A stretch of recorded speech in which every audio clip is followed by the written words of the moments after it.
ಜೀವನದಲ್ಲಿ ಏನಾದರೂ ಸಾಧಿಸಬೇಕು ಅಂತ ಸಾಲ ಸೋಲ ಮಾಡಿ ಜೆಸಿಬಿ, ಟ್ರ್ಯಾಕ್ಟರ್, ಟಿಪ್ಪರ್ ಲಾರಿ, ಇತರೆ ಸರಕು ಸಾಗಾಣಿಕೆಗೆ ಹಾಗೂ ರೈತರಿಗೆ ಅನುಕೂಲ ಆಗುವ ಹಾಗೆ ವಾಹನಗಳನ್ನು ತೆಗೆದರೆ ಮಾಲೀಕರಲ್ಲೇ ಹೊಡಕು ಮಾಡಿಕೊಂಡು ಕಡಿಮೆ ಬೆಲೆಗೆ ಕೆಲಸ ಮಾಡಿ ಫೈನಾನ್ಸ್ ಕಟ್ಟಲಾಗಿದೆ. ವಾಹನಗಳನ್ನು ಬ್ಯಾಂಕ್ನವರು ಸೀಸ್ ಮಾಡೋದು ಒಂದು ಕಡೆಯಾದರೆ ದಿನಕ್ಕೊಂದು ಬೆಲೆಯಂತೆ ನಮ್ಮನ್ನಾಳುವ ಸರ್ಕಾರಗಳು ಜಿಎಸ್ಟಿ ಹಾಗೂ ಡೀಸೆಲ್ ಬೆಲೆ, ವಾಹನ ಬಿಡಿ ಭಾಗಗಳ ಬೆಲೆಗಳು ಏರಿಸುತ್ತಲೇ ಇರುತ್ತವೆ. ಇದೆಲ್ಲದರ ಮಧ್ಯೆ ಗ್ರಾಹಕರು ಹಣ ಕೊಡುವಾಗ ಕಡಿಮೆ ಕೊಡುವುದು ಬೇರೆ. ಇದೆಲ್ಲದಕ್ಕೂ ಸೂಕ್ತ ಮಾರ್ಗ ಅಂದರೆ ನಮ್ಮಲ್ಲೇ ಹೊಡಕು ಇರುವುದನ್ನು ಸರಿಪಡಿಸಿಕೊಂಡು ಒಂದು ಅಸೋಸಿಯೇಷನ್ ಮಾಡಿಕೊಂಡ್ರೆ ಎಲ್ಲವೂ ಸರಿ ಹೋಗುತ್ತದೆ ಎಂದು Anekal JCB, tipper, tractor association ಮಾಡಿಕೊಂಡಿದ್ದಾರೆ. ಇನ್ನು ಸರ್ಕಾರಗಳು ಆಟೋಗೆ ದರ ನಿಗದಿ ಮಾಡಿವೆ, ಕಾರು, ಟ್ಯಾಕ್ಸಿಗಳಿಗೆ ದರ ನಿಗದಿ ಮಾಡಿವೆ. ಇವೆಲ್ಲ ವಾಹನಗಳು ಗಂಟೆ ಅಥವಾ ದಿನದ ಆಧಾರದ ಮೇಲೆ ಎಷ್ಟು ಇಂಧನ ಖರ್ಚು ಆಗುತ್ತೆ, ಡ್ರೈವರ್ಗಳಿಗೆ ಎಷ್ಟು ಉಳಿಯಬೇಕು, ವಾಹನದ ತಿಂಗಳ ಖರ್ಚು ಲೆಕ್ಕ ದರಗಳನ್ನು ನಿಗದಿ ಮಾಡ್ತಾರೆ. ಅದೇ ರೀತಿ ಸರ್ಕಾರದ ಮಟ್ಟದಲ್ಲೇ ನಮಗೂ ದರ ನಿಗದಿ ಮಾಡಿದ್ರೆ ಸೂಕ್ತ ಎಂದು ಮಾಲೀಕ ರಘುನಾಥ್ ತಿಳಿಸಿದರು. ಇನ್ನು ಈ ಮೌನ ಸಭೆಯಲ್ಲಿ ಅಧ್ಯಕ್ಷರಾದ ಮೋಹನ್, ಉಪಾಧ್ಯಕ್ಷ ನಾರಾಯಣಗೌಡ, ಮೋಹನ್ ಹೆಚ್ವಿ, ಖಜಾನ್ಸಿ ಸಾಗರ್, ಗೌರವ ಅಧ್ಯಕ್ಷ ಮಂಜುನಾಥ್ ರೆಡ್ಡಿ, ರಘುನಾಥ್, ರುಚಿತ್ ರೆಡ್ಡಿ, ಮನೋಜ್, ನೂರಾರು ಜನ ಮಾಲೀಕರು, ಜೆಸಿಬಿ ಆಪರೇಟರ್ಗಳು, ಟ್ರ್ಯಾಕ್ಟರ್ ಡ್ರೈವರ್ಗಳು ಹಾಜರಿದ್ದರು.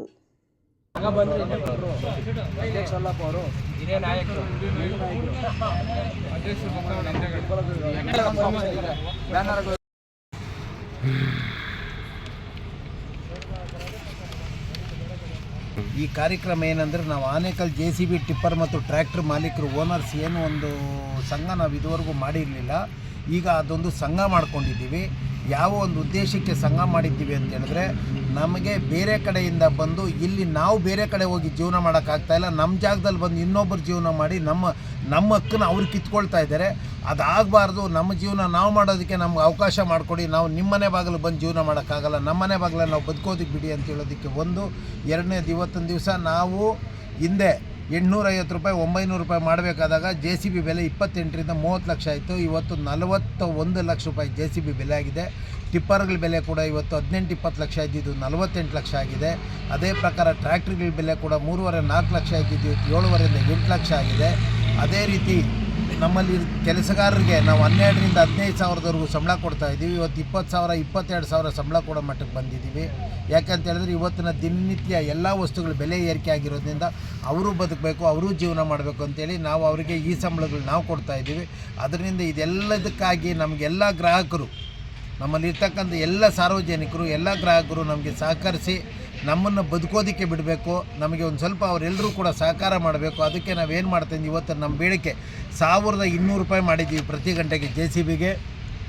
ಮತ್ತು ಮಿನಿಮಮ್ 4000 ರೂಪಾಯಿ ಮಾಡಿದ್ದೀವಿ. ಯಾಕೆ ಅಂತ ಹೇಳಿದ್ರೆ ನಾವು ಒಂದು ಕಡೆಯಿಂದ ಒಂದು ಕಡೆಗೆ ಹೋಗಿ ಬರಬೇಕಾದ್ರೆ ನಮಗೆ 1 ಅವರ್ 2 ಅವರ್ ಟೈಮ್ ಹಿಡಿಯುತ್ತೆ. ಮತ್ತು ಅವತ್ತು ಕೆಲಸ ಆಗೋಲ್ಲ. ಅವತ್ತು ಅವರಿಗೆ 1 ಅವರ್ ಕೆಲಸಕ್ಕೆ ನಾವು ಹೋದರೆ ನಮಗೆ ಅನಿವಾರ್ಯ. ಅವ್ರಿಗೆ 1 ಅವರ್ ಕೆಲಸ ಆಗಲೇಬೇಕು ಅಂದಾಗ ನಾವು ಅದನ್ನು 4000 ಮಾಡಿದ್ದೀವಿ ಮಿನಿಮಮ್.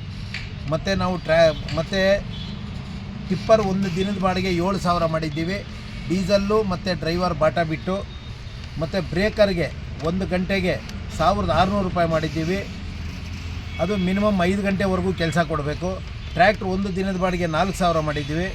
ಟ್ರ್ಯಾಕ್ಟ್ರ್ ಟ್ರೆಷರ್ ಬಾಡಿಗೆ ಅಂದರೆ ಟ್ರೆಷರ್ಗೆ ಮೆಟೀರಿಯಲ್ ತರೋದಕ್ಕೆ ಹೋಗೋರಿಗೆ ಮಿನಿಮಮ್ 1500 ರೂಪಾಯಿ 10 ಕಿಲೋಮೀಟ್ರ್ ಒಳಗಡೆ.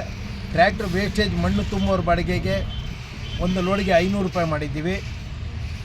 ಇಟಾಚಿ 200cc ಒಂದು ದಿನದ ಬಾಡಿಗೆ 8000 ಮಾಡಿದ್ದೀವಿ. ವಿತೌಟ್ ಬಾಟ ವಿತೌಟ್ ಡೀಸಲ್ಲು. ಜೆಸಿಬಿ ತಿಂಗಳ ಬಾಡಿಗೆ, ಕೆಲವರು ಜೆಸಿಬಿ ತಿಂಗಳ ಬಾಡಿಗೆ ಕೇಳ್ತಾರೆ. ಆ ತಿಂಗಳ ಬಾಡಿಗೆನ 1,20,000 ವಿತೌಟ್ ಬಾಟ ವಿತೌಟ್ ಡೀಸಲ್. ಇದ್ರ ಮೇಲೆ ನಮ್ಮಲ್ಲಿರ್ತಕ್ಕಂಥ ಓನರ್ಗಳು ಯಾರಾದರೂ ಇನ್ನೂ ಅತಿ ಹೆಚ್ಚಿಗೆ ಬಾಡಿಗೆ ಬಂದರೆ ತೊಗೊಳ್ಬೋದು. ಅದಕ್ಕೆ ನಾವು ಅಡ್ಡಿ ಇಲ್ಲ.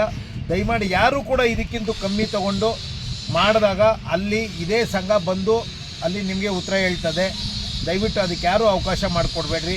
ಎಲ್ಲರೂ ನಮ್ಮ ಅಂಟ ಬಂದರೆ ನೀವೆಲ್ಲರೂ ಬದುಕಿ ನಮ್ಮನ್ನು ಬದುಕೋದಕ್ಕೆ ಬಿಡಿ, ಆಯಿತಾ. ಆಮೇಲೆ ಕೆಲವರೆಲ್ಲರೂ ಏನಾಗಿದೆ ಅಂತ ಹೇಳಿದ್ರೆ ಇಲ್ಲಿ ಓನ್ ಡ್ರೈವರ್ಗಳಿದ್ದಾರೆ. ಅವ್ರಿಗೇನಾಗಿದೆ ಅಂತ ಹೇಳಿದ್ರೆ ಅವ್ರಿಗೆ ಡ್ರೈವರ್ ಸಂಬಳ ಬೇಡ, ಬಾಟ ಬೇಡ, ಏನೂ ಬೇಡ, ಕೆಲಸ ಸಿಕ್ಕಿದ್ರೆ ಸಾಕು ಅಂತ ಹೋಗ್ತಾರೆ. ಆ ಡ್ರೈವರ್ಗಳು ಹಂಗೆ ಹೋದಾಗ ಇಲ್ಲಿ ನಮಗೆ ತೊಂದರೆ ಆಗುತ್ತೆ. ಅದರಿಂದ ಇದನ್ನು ಇವತ್ತು ಮೂಲವಾಗಿ ನಾವು ಸಂಘ ಮಾಡಬೇಕು, ಎಲ್ಲರೂ ಬೀದಿಗೆ ಬರಬೇಕು ಅಂತ ಹೇಳಿದ್ರೆ ಕಾರಣಕರ್ತರೆ ಅವರು. ನಮಗೆ ಏನಾಗಿದೆ ಅಂದರೆ ನಮ್ಮಲ್ಲೇ ಬಂದರು, ಕೆಲಸ ಮಾಡ್ಕೊಂಡಿದ್ರು, ಅವರೊಂದು ಗಾಡಿ ತೊಗೊಂಡ್ರು, ಸಂತೋಷ, ನಮಗೇನು ಅದ್ರ ಬಗ್ಗೆ ನಮಗೇನು ಹೊಟ್ಟೆ ಉರಿ ಇಲ್ಲ. ಆದರೆ ಅವರೇನು ಮಾಡ್ತಾರೆ ಅಂತ ಹೇಳಿದ್ರೆ ಅವರೇ ಡ್ರೈವರ್ ಆಗಿರೋದ್ರೆ ಅವ್ರು ನಂಗೆ ಡ್ರೈವರ್ ಸಂಬಳ ಇಲ್ದಿದ್ರು ಪರವಾಗಿಲ್ಲ, ಬಾಟ ಇಲ್ದಿದ್ರು ಪರವಾಗಿಲ್ಲ, ನನಗೆ ಗಾಡಿ ಕೆಲಸ ಸಿಕ್ಕಿದ್ರೆ ಸಾಕು ಅನ್ನೋ ಮಟ್ಟಕ್ಕೆ ಅವರು ಹೋದಾಗ ನಾವು ಡ್ರೈವರ್ ಕೊಡಬೇಕು, ಡ್ರೈವರ್ಗೆ ಸಂಬಳ ಕೊಡಬೇಕು, ಅವ್ರಿಗೆ ಊಟ ಕೊಡಬೇಕು, ಅವ್ರನ್ನ ಸಾಕಬೇಕು. ಅದೆಲ್ಲ ಸಾಕಬೇಕು ಅಂತ ಹೇಳಿದ್ರೆ ನಾವು ಇಷ್ಟೆಲ್ಲ ಗಾಡಿಗಳಿಗೆ ಬಂಡವಾಳ ಹಾಕಿ ಮತ್ತೆ ಆ ಬಂಡವಾಳಕ್ಕೆ ನಾವು ಮತ್ತೆ ಇನ್ನೊಂದು ಕಡೆ ಸಾಲ ಮಾಡಿ ತಂದಾಕಿ ನಾವು ಸಾಕೋಕ್ಕಾಗಲ್ಲ. ನಾವು ಅಲ್ಲೇ ದುಡ್ಡು ಸಾಕಬೇಕಾಗಿರೋದ್ರಿಂದ ಇದನ್ನೆಲ್ಲರೂ ಪರಿಗಣಿಸಿ ನಾವು ಒಬ್ಬರೇ ಅಲ್ಲ, ಇವತ್ತು ಜಿಗಣಿ ಹೋಬಳಿಯಲ್ಲೂ ಮಾಡಿದ್ದಾರೆ, ಅತ್ವೆಲ್ಲಿ ಹೋಬಳಿಯಲ್ಲಿ ಮಾಡಿದ್ದಾರೆ, ಸರ್ಜಾಪುರ ಹೋಬಳಿಯಲ್ಲಿ ಮಾಡಿದ್ದಾರೆ, ಚಂದಾಪುರ ಸರ್ಕಲಲ್ಲಿ ಮಾಡಿದ್ದಾರೆ, ಮತ್ತು ಬೆಂಗಳೂರಲ್ಲಿ ಮಾಡಿದ್ದಾರೆ. ಎಲ್ಲರೂ ಕೂಡ ಈ ಒಂದೇ ದಿವಸ ಒಟ್ಟಾಗಿ ಮಾಡ್ತಾ ಇದ್ದೀವಿ. ಈ ಒಂದು ಪ್ರತಿಭಟನೆಗೆ ಎಲ್ಲರೂ ಸಹಕರಿಸಿದ್ದಾರೆ. ನಮ್ಮ ಓನರ್ಗಳಾಗಿರೋರು ಎಲ್ಲರೂ ಇನ್ವೆಸ್ಟ್ಮೆಂಟ್ ಮಾಡಿದ್ದೀರಿ. ಎಲ್ಲರೂ ಕೂಡ ಸಹಕರಿಸಿ, ಎಲ್ಲರೂ ನಮ್ಮ ಜೊತೆ ಒಟ್ಟುಗೂಡಿ ನಾವು ನಿಮ್ಮ ಜೊತೆ ಇರ್ತೀವಿ. ನಿಮಗೇನೇ ಕುಂದುಕೊರತೆಗಳಿದ್ದರೆ ಇಲ್ಲಿಂದ ನಮ್ಮ ಸಂಘದಿಂದ ಏನು ಬೇಕು ನಿಮಗೆ ನಮ್ಮ ಕೈಲಾದಷ್ಟು ಮಟ್ಟಿಗೆ ನಾವು ನಮ್ಗೆ ಮೀರಿ ಸಪೋರ್ಟ್ ಮಾಡ್ತೀವಿ.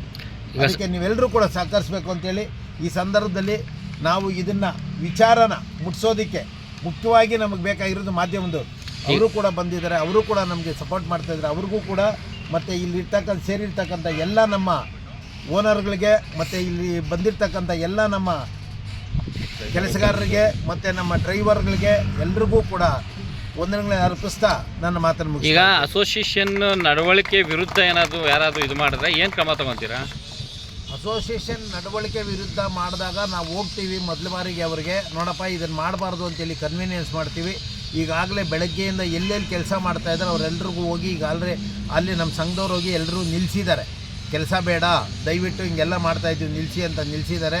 ಮತ್ತು ಹೋಗ್ತೀವಿ, ಅವ್ರಿಗೆ ಹೇಳ್ತೀವಿ, ಕನ್ವೀನಿಯನ್ಸ್ ಮಾಡ್ತೀವಿ. ನಮ್ಮ ಸಂಘದ ವತಿಯಿಂದ ಏನು ಮಾಡಿದ್ದೀವಿ ಅಂತ ಹೇಳಿದ್ರೆ 10,000 ದಂಡ ಹಾಕ್ತೀವಿ. 3 ದಿವಸ ಕೆಲಸ ಮಾಡಬಾರ್ದು ಅವರು ಮತ್ತೆ ಗಾಡಿ ಅಂತೇಳಿ ನಾವು ಎಲ್ಲ ತೀರ್ಮಾನ ಮಾಡಿದ್ದೀವಿ. ಈಗ ಬೆಂಗಳೂರಲ್ಲಿ ಏನು ಮಾಡಿದ್ದಾರೆ, 1 ವಾರ ನಿಲ್ಲಿಸ್ತಿದ್ದಾರೆ, 10,000 ದಂಡ ಹಾಕ್ತಿದ್ದಾರೆ. ಬೇಡ, ನಮ್ಮಲ್ಲಿ 3 ದಿವಸ ಅಂತೇಳಿ ಮಾಡಿದ್ದೀವಿ. ಅದಕ್ಕೆ ಯಾರೂ ಅವಕಾಶ ಮಾಡಿಕೊಡಲ್ಲ ನಮ್ಮಲ್ಲಿರೋರು. ಎಲ್ಲರೂ ಕೂಡ ನಾವು ಈ ಭಾಗದಲ್ಲಿ ನಾವು ರೈತಾಪಿ ಜನಾಂಗದವ್ರು ಇರೋದ್ರಿಂದ ಅದಕ್ಕೆ ನಾವು ಎಲ್ಲರೂ ಕೂಡ ಅನುಸರಿಸ್ಕೊಂಡು ಅಡ್ಜಸ್ಟ್ ಮಾಡ್ಕೊಂಡು ಹೋಗಬೇಕು.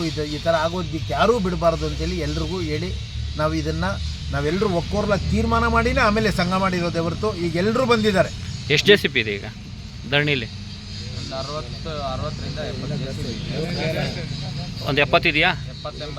ಟಿಪ್ಪರ್ ಲಾರಿಗಳು ಈಗ ಏನಾಗಿದೆ ಅಂತ ಹೇಳಿದ್ರೆ 100 JCBವರೆಗೂ ಬಂದಿದ್ದಾವೆ. ಟಿಪ್ಪರ್ ಲಾರಿಗಳನ್ನ ನಾವು ಕರೆದಿದ್ದೀವಿ. ಯಾರಿಗೆ ಕರೆದಿದ್ದೀವಿ ಅಂತ ಹೇಳಿದ್ರೆ ಯಾರು ಮಣ್ಣು ಹೊಡಿತಾರೆ ಟಿಪ್ಪರ್ಗಳಲ್ಲಿ ಅವ್ರನ್ನ ನಾವಿಲ್ಲಿ ಕರೆದಿದ್ದೀವಿ. ಕ್ರೆಷರ್ ಅವರು ನಮ್ಮ ಲಿಮಿಟ್ ಬರಲ್ಲ, ಅದಕ್ಕೆ ನಾವು ಬಿಟ್ಬಿಟ್ಟಿದ್ದೀವಿ ಟಿಪ್ಪರ್ಗಳನ್ನ. ನಮ್ಮಲ್ಲಿ ಟ್ರ್ಯಾಕ್ಟರ್ಗಳು 100ಕ್ಕೆ ಮೇಲೆ ಇದೆ. ಎಲ್ಲ ತರಲಿಲ್ಲ, ಎಲ್ಲ ತಂದರೆ ಏನಾಗುತ್ತೆ ಅಂದರೆ ಇಲ್ಲಿ ನಿಲ್ಸಾಕು ಜಾಗ ಇಲ್ಲ. ಮತ್ತು ನಾವು ನಾಳೆ ಬೆಳಗ್ಗೆ ರ್ಯಾಲಿ ಮಾಡಬೇಕಂದ್ರೆ ಆನೆಕಲ್ಲಾಗಿ ಯಾರು ಒಂದು ವೆಹಿಕಲ್ ಆಚೆ ಬರೋಕ್ಕಾಗಲ್ಲ. ಅದರಿಂದ ನಾವು ಸಾರ್ವಜನಿಕರ ಹಿತದೃಷ್ಟಿಯಿಂದ ಏನು ಮಾಡಿದ್ದೀವಿ ಅಂದರೆ ಒಂದು 50% ಟ್ರ್ಯಾಕ್ಟರ್ಗಳು, ಒಂದು 70 to 80% JCBಗಳು ಬಂದಿದ್ದವು. ಇನ್ನೂ ಉಳಿಕೆ ಇರೋವು 2-3 ಗಾಡಿಗಳಿರೋರು ಒಂದೊಂದು ಗಾಡಿ ಹಾಕಿ ಉಳಿಕೆ ಗಾಡಿಗಳನ್ನ ಮನೆ ಹತ್ರ ನಿಲ್ಲಿಸಿದ್ದೀವಿ. ಇನ್ನೂ ಗಾಡಿಗಳಿದ್ದಾವೆ. ಅವರೆಲ್ಲರೂ ಓನರ್ಗಳು ಇಲ್ಲಿ ನಮ್ಮ ಜೊತೆಯಲ್ಲಿದ್ದಾರೆ. ಇಲ್ಲ ಸರ್, ನಮ್ಮ ಬೇಡಿಕೆ ಇಷ್ಟೇ, ಎಲ್ಲ ಒಗ್ಗಟ್ಟಾಗಿ ಹೋಗ್ಬೇಕು. ನಾವು ಏನೋ ಆಚೆ ಕಡೆಯಿಂದ ಬಂದವರು ಒಂದು ರೇಟು, ನಾವು ಒಂದು ರೇಟು, ನೆಕ್ಸ್ಟ್ ನಮ್ಮನ್ನು ಕರೆಯಲ್ಲ, ಅವರವರೇ ಹೊಂದಾಣಿಕೆ ಇದ್ದಾರೆ. ಅದಕ್ಕೋಸ್ಕರ ಎಲ್ಲರೂ ಒಗ್ಗೂಟಿ ಎಲ್ಲರೂ ಓನರ್ಗಳೊಂದಾಗಿ ಒಂದು ರೇಟ್ ಫಿಕ್ಸ್ ಮಾಡಿದ್ವಿ. ಈ ರೇಟೇ ನಾಳೆಯಿಂದ ಚಾಲೂ ಆಗಿರುತ್ತೆ, ಆಯಿತಾ? ಆಮೇಲೆ ಇಲ್ಲಿಂದ ಆಚೆ ಹೋಗಿ ನೆಕ್ಸ್ಟು ಕಮ್ಮಿ ರೇಟ್ ಹೊಡೆಯೋದು, ಆಮೇಲೆ ಇದು ಮಾಡೋದು, ಒಳಗಡೆನೇ ಮಾತಾಡೋದು ಅವೆಲ್ಲ ಇರಲ್ಲ ಇಲ್ಲಿ. ಅವೆಲ್ಲ ಸಿಗಾಕೊಂಡ್ರೆ 10,000 fine, on the spot fine ಕಟ್ಟಬೇಕು. ಗಾಡಿ ನಿಲ್ಲಿಸ್ಬೇಕು 3 ದಿನ ನಿಲ್ಲಿಸಿ ನಮ್ಮದೇನಿದೆ ಪ್ರತಿಭಟನೆ ಇದು ಮಾಡ್ತೀವಿ. ಯಾರು ಅಧಿಕಾರಿಗಳು ಯಾರೂ ಬಂದಿಲ್ಲ ನಿಮ್ಮ ಮನೆಗೆ? ಯಾರು ಬಂದೇನು ಮಾತಾಡಲಿಲ್ಲ? ಏನು ಸಮಸ್ಯೆ ಏನು ಕೇಳಲಿಲ್ಲ? ರಾಜಕಾರಣಿಗಳು ಇಲ್ಲ ಸರ್. ಯಾರನ್ನಾದ್ರೂ ಭೇಟಿ ಮಾಡ್ತೀರಾ? ಮುಂದಿನ ದಿನಗಳಲ್ಲಿ ಮಾಡಲ್ಲ. ಓಕೆ.